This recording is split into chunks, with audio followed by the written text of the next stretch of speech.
inilah negara indah yang kaya akan budaya dan sejarahnya. Kita akan dibuat terpukau akan keindahan Istanbul, sebuah kota cantik dan unik di dunia karena terletak di dua benua, Asia dan Eropa. Mendengar kata Turki, pikiran kita akan melayang, membayangkan pemandangan mempesona dari balon udara di Kapadosia atau terkesima melihat pemandangan cantik berwarna putih bak kapas di Pamukkale. Selain terkenal akan keindahan alam dan wisatanya, Turki juga kaya akan warisan sejarah dan budaya, termasuk sejarah akan Islam. Terletak di bagian timur Turki, 1.300 km dari Istanbul, ada sebuah kota bernama Sanliurfa yang disebut-sebut sebagai kotanya para nabi. Ya, di Sanliurfa inilah beberapa nabi pernah menetap atau meninggalkan jejaknya di kota ini. Mulai dari sejarah kelahiran Nabi Ibrahim alaihi salam, kisah kesabaran Nabi Ayub alaihi salam ketika diberi cobaan oleh Allah Subhanahu wa taala. Makam Nabi Ilyasa alaihi salam hingga kisah handuk atau sapu tangan yang dikirimkan oleh Nabi Isa alaihi salam ke kota ini. Secara keseluruhan, suasana di Sanliurfa menggambarkan kondisi Timur Tengah dengan bangunan-bangunan persegi dan suhu yang begitu panas, walau tak memiliki padang pasir tandus seperti Arab. Ketika tim on the spot menyambangi kota ini, suhu di sini mencapai 41 derajat Celcius. Perjalanan kami akan dimulai dengan kisah kelahiran Nabi Ibrahim hingga kisah mukjizat yang terjadi pada beliau ketika Raja Namrud membakar Nabi Ibrahim. Dan pemirsa, inilah Sanliurfa, Turki, kota para nabi.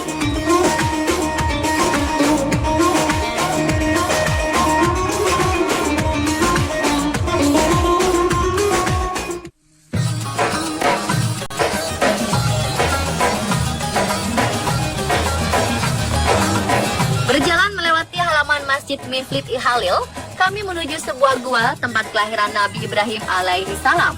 Di muka gua tertulis bahwa Nabi Ibrahim alaihi salam, bapak para nabi, dilahirkan di gua ini. Dikisahkan setelah lahir, beliau tinggal di gua ini selama 15 bulan. Walau hanya 15 bulan, namun begitu keluar dari gua ini, beliau terlihat seperti telah berusia 15 tahun.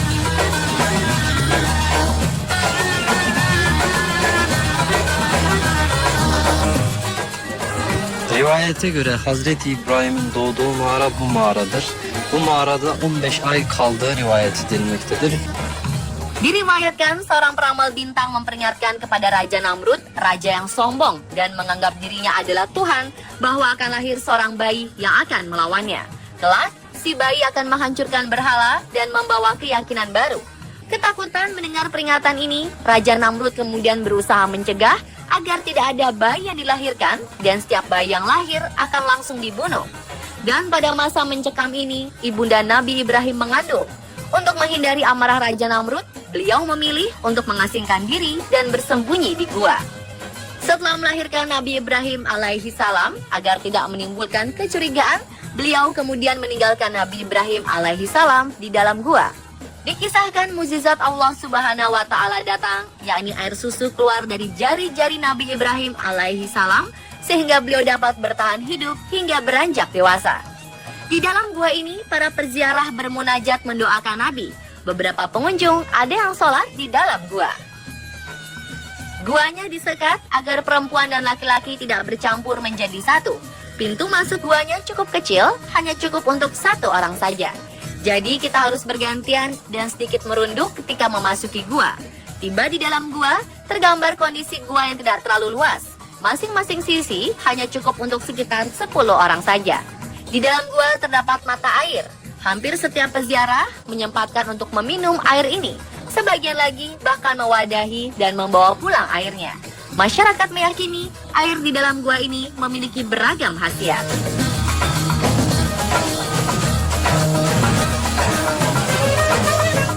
İçeride de şifalı olduğu inanılan bir su bulunmaktadır. O su da yer altından kaynaktan gelmektedir. Di sisi kanan sebelah pintu masuk gua, dibangun sebuah masjid berukuran sedang berkapasitas sekitar 100 jamaah. Hal ini memudahkan para peziarah untuk beribadah, seraya merasakan suasana gua tempat kelahiran Nabi Ibrahim alaihi salam. Dari gua tempat kelahiran Nabi Ibrahim alaihi salam, kami melanjutkan berjalan ke atas bukit, tempat yang dahulu adalah benteng istana kerajaan. Tiket masuk ke tempat bersejarah ini 5 lira atau sekitar Rp24.000. Setibanya di atas bukit, kita akan melihat 2 buah tiang tinggi sekitar 15 meter menjulang dengan begitu gagah.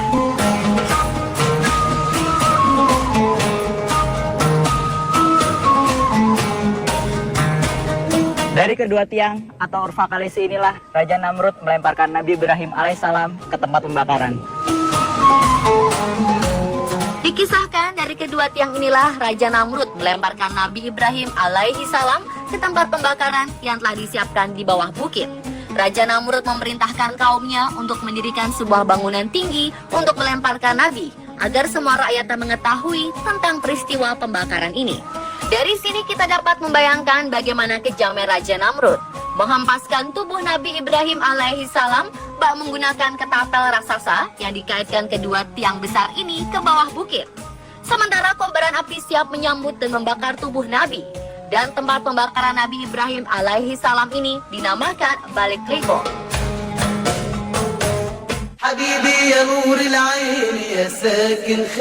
Dikisahkan ketika Nabi Ibrahim alaihi salam di udara menuju kobaran api, malaikat Jibril datang dan bertanya kepada Ibrahim, apakah beliau membutuhkan bantuannya? Ibrahim kemudian menjawab, tidak, aku hanya butuh bantuan dari Tuhanku. Bantuan Allah Subhanahu wa Ta'ala pun datang. Atas izin serta pertolongan Allah Subhanahu wa Ta'ala, api yang sangat besar dan panas tidak bisa membakar dan tidak mampu membinasakan Nabi Ibrahim alaihi salam. Ini karena api tersebut menjadi dingin dan menyelamatkan Nabi Ibrahim alaihi salam.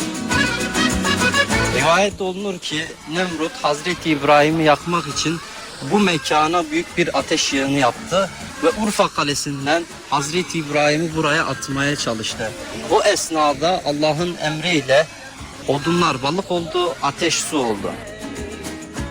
Kolam inilah saksi sejarah Raja Namrud membakar Nabi Ibrahim alaihi salam. Atas izin Allah Subhanahu wa Ta'ala, api berubah menjadi air dan kayu-kayu pembakaran berubah menjadi ikan. Kolam ini kini menjadi destinasi wisata religi yang ramai dikunjungi wisatawan dan turis. Datang ke sini, kita merasakan bagaimana sebuah mukjizat Nabi terjadi.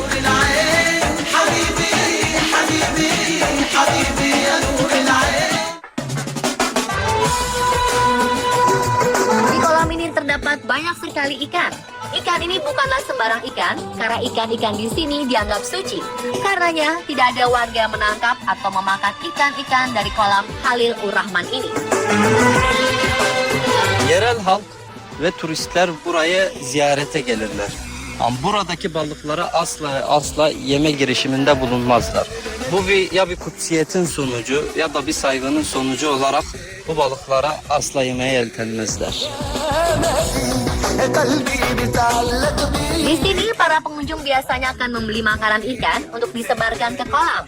Mereka begitu antusias melakukan aktivitas ini dan sesekali mereka berinteraksi dengan menceburkan tangan mereka ke kolam untuk bermain bersama ikan-ikan di sini.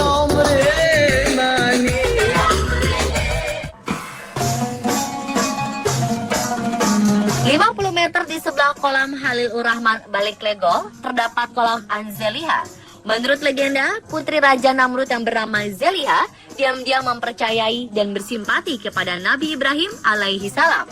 Karenanya ketika peristiwa pembakaran tersebut terjadi, putri Zeliha tak mampu menahan tangisnya, sehingga tetesan air matanya menjadi kolam Anzeliha.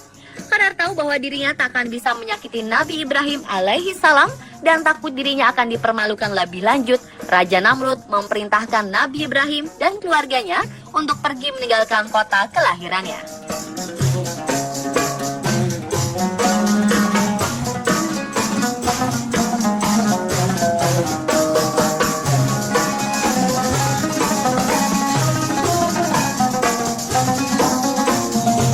Tahukah pemirsa, jika di sebelah gua tempat kelahiran Nabi Ibrahim alaihi salam tersimpan benda-benda peninggalan Nabi Muhammad Sallallahu Alaihi Wasallam berupa potongan rambut janggut dan cetakan telapak kaki? Bagaimana kisah kesabaran Nabi Ayub alaihi salam ketika diberi cobaan? Seperti apa kondisi gua tempat Nabi Ayub alaihi salam saat mengasingkan diri? Saksikan kelanjutannya dalam kisah kota para nabi di Sanggurfa, Turki, part 2 besok, eksklusif hanya di On The Spot.